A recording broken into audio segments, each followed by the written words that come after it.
akhirnya terbentuk menjadi seperti Eyang Semar gitu. Nah berarti kalau kayak gitu emang udah ada kaitannya sama alam dengan Eyang Semar Ya, sendiri gitu atau seperti begini, apa? bencana ini kan kehendak alam, ya, alam semesta. Tetapi Bedoro Ismoyo atau Eyang Semar sendiri akan menunjukkan bahwa gua tetap ada di sini, bahkan itu kayaknya di tengah alun-alun gitu loh, ya. Eh, Sampai sekarang batu ini dikeramatkan.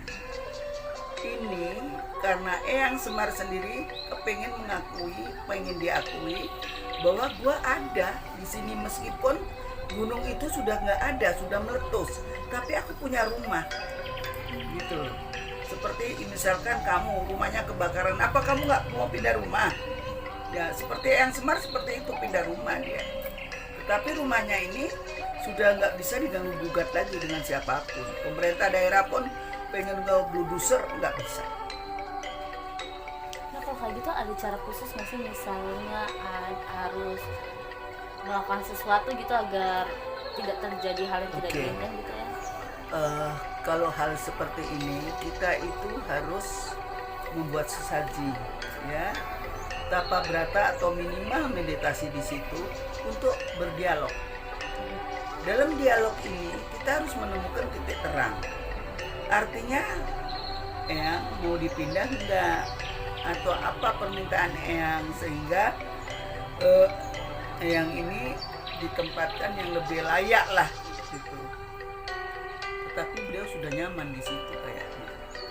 Karena berulang kali Pemda pun sudah ingin mengusur, ya, biar tidak merusak pemandangan. Tapi ini sekarang jadi akun wisata untuk di situ, ya, untuk religi ya, untuk wisatawan dan untuk hanya orang yang ngevlog bikin konten, ya, itu udah banyak banget. Jadi salah satu ya membuat rezeki para netizen atau para youtuber begitu.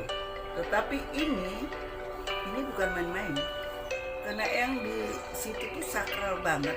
Orang yang meyakini dan orang yang percaya meminta sesuatu, insya Allah dikabulkan. Berarti sosok Eyang Semarnya ada di situ atau mungkin bawahan-bawahan dari Eyang Semar? Yang Semar, karena maaf nih, muka postur itunya mirip sekali yang Semar. Dan pada cerita yang zaman dulu setelah itu meletus, sepertinya yang Semar itu ada di situ dan itu diketahui oleh para penduduk yang ada di sekitar situ. Karena waktu ada lava jalan apa-apa itu melihat yang Semar itu lagi beginikan tangannya, ya, lagi seperti beginikan tangannya, dan itu banyak yang tahu fenomena itu.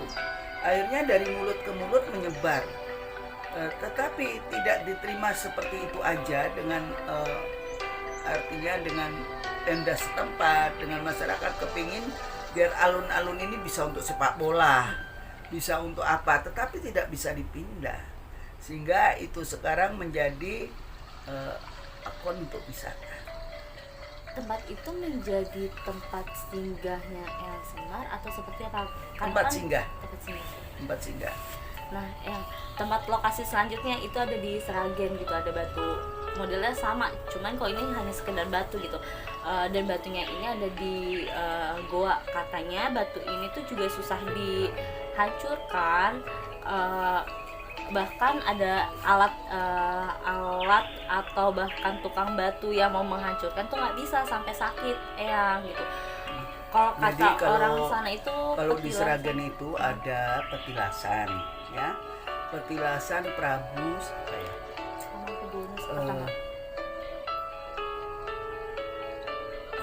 Sambernyowo, ya, Emengkubwono yang pertama, ya, yang beliau kalau difoto pun nggak bisa, gitu ya. Sampai akhir hayatnya pun difoto nggak bisa. Jadi kalau kita ke Sitinggil atau kemana itu ada Mangkubono keberapa ini nggak bisa, ya, nggak ada. Mangkubono pertama itu memang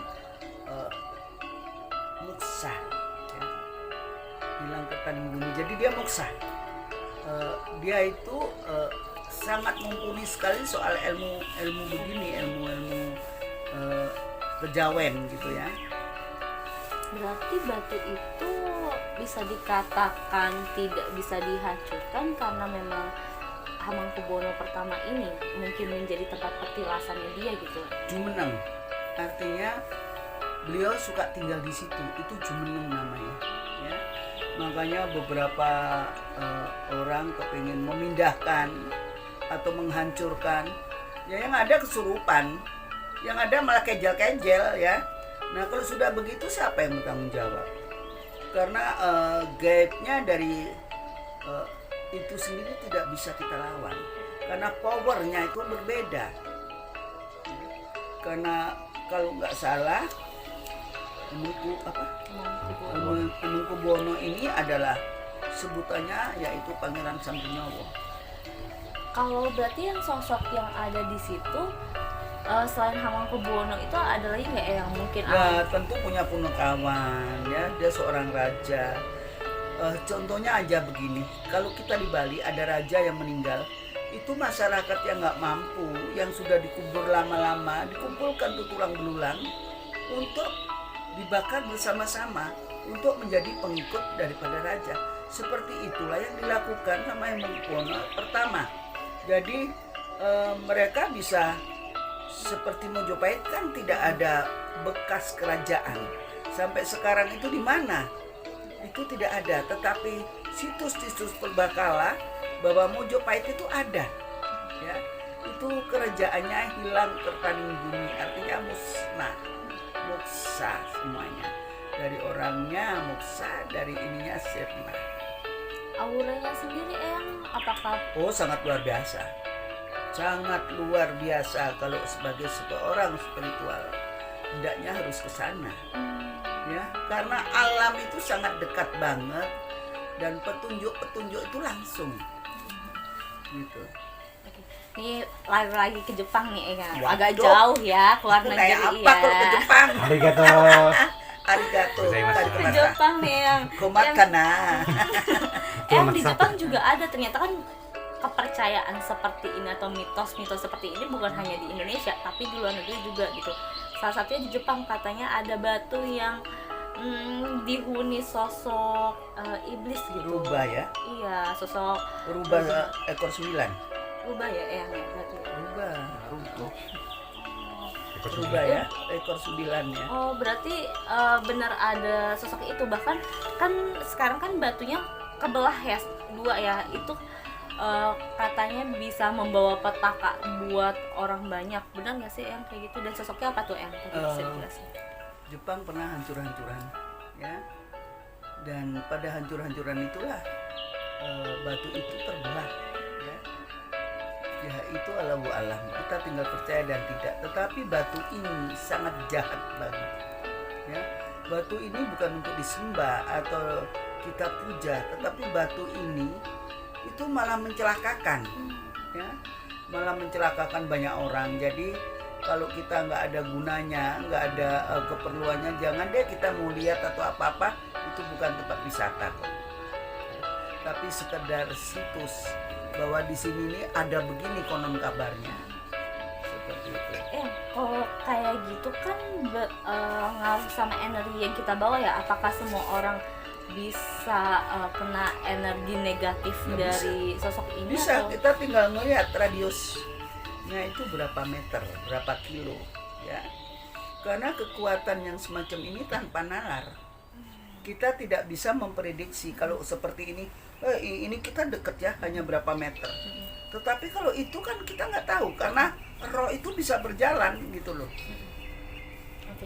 Yang ada lagi yang kalau sekarang yang di Kota Tua yang Kota katanya Tua, oke. yang Mariam yang Jaguar itu Ya, yang untuk foto-foto orang-orang. ya kan itu gambarnya gitu ya ya. Setiap Nah, orang-orang kalau ke Kota Tua mesti foto sama Jaguar itu. iya. Nah, Oke. kalau orang dulu tuh punya kepercayaan tentang si Mariam Pamir. Jaguar. Iya gitu. Nah, itu benar sampai nggak sih? sekarang, bukan orang dulu. Oh.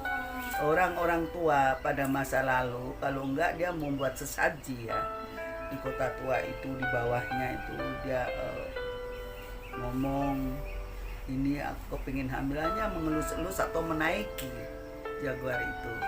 Tetapi itu sekarang dikikis dengan zaman ya, kemodernisasi.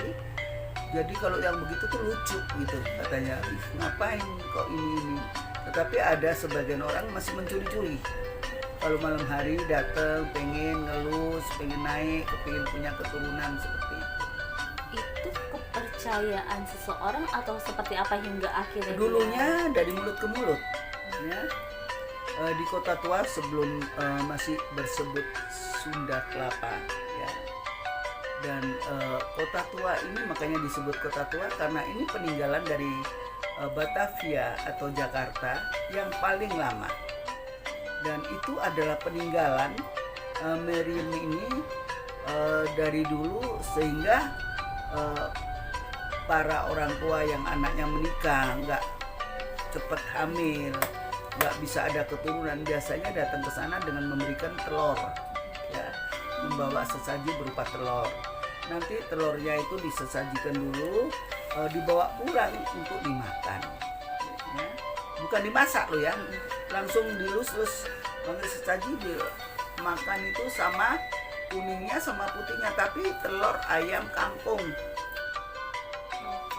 yang nah itu ada ini nggak sih yang perbedaan, mungkin nggak semua orang tahu nih gitu, batu mana sih yang punya energi yang seperti tadi gitu, ada energi mungkin positif atau negatif gitu, pembedanya apa sih? Karena kan kalau misalnya bagi orang awam ya, kalau ngelihat batu-batu yang punya kayak gitu kan ya udah asal lewat, asal megang gitu. Nah itu ada nggak sih yang mungkin pembedanya gitu, apa kalau kita lewat situ agak merinding atau seperti apa, ada aura-aura tertentu gitu ya? Jadi kalau kita untuk membedakan mana batu ini berenergi positif, mana yang berenergi negatif, itu pembawaannya kan kita bisa merasakan. Kalau negatif pasti seluruh badan kita tuh panas, ya, panas, nggak ada kerja, nggak ada apa-apa, berkeringat. Itu sudah bukan senyawa dengan kita. Itu jangan diterusin gitu loh. Tetapi kalau kita pegang batu ini kayaknya dingin, ini enak banget ya, kayak di kulkas, kayak di ini. Berarti itu energinya kan dingin. Dingin itu masuk loh ke aroma kita, ke apa namanya, tubuh kita. Karena apa? Dia ada aliran. Kita pegang itu berarti aliran darahnya pun ikut ke dalam kita, ke dalam tubuh kita. Yang terakhir nih kan tadi yang si Meriam Jaguar ini kan terbilang agak aneh gitu ya, dengan kita mengelus aja mitosnya bisa ngebuat hamil gitu ya.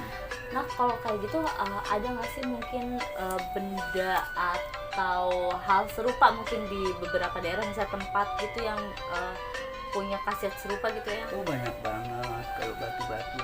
Kamu kalau masyarakat para netizen pernah mau ke Bali ya, itu ada di Banyuwangi, ngelihat di tengah jalan persis itu ada namanya batu dodol.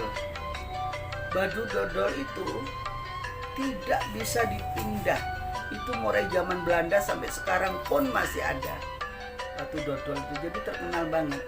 Dan di atas batu dodol itu ada 2 makam ya, mungkin energinya bersambungan karena batu ini kayaknya dipelihara dari dulu sampai sekarang ya, begitu-begitu aja gitu loh.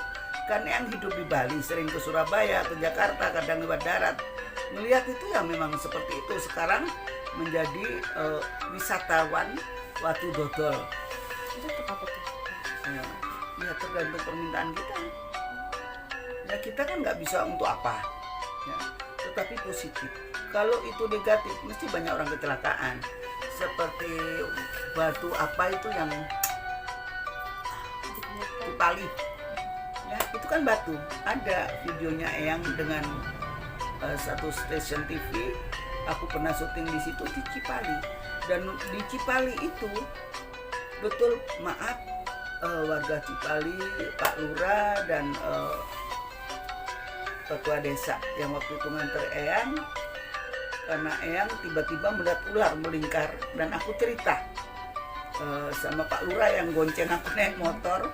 Itu aku bilang, Pak, ada ular hitam melingkar. Ibu, jangan ngomong seperti itu Pak Mali, katanya. Nggak ada warga yang berani ngomong seperti ibu, itu Pak Mali atau Bu, katanya. Dia kan kesunda-sundaan gitu. Ya Pak, tapi gua ngeliat karena gua nggak ngerti. Nah terus aku bakar dupa. Terus dia menyambut aja, mengatakan bahwa aku tuh Nyideno yang ada di situ. Ya amin, karena nggak ada terjadi apa-apa. Ya mungkin dengan trans juga kalau nggak salah waktu itu. Berarti kalau kayak gitu kepercayaan juga ya Eyang ya? Ya, ada batu dodol, ada batu cipali yang kalau orang nggak ngason, tingkah lakunya buruk, pasti banyak yang kecelakaan di situ. Dan itu biasanya memakan korban banyak banget.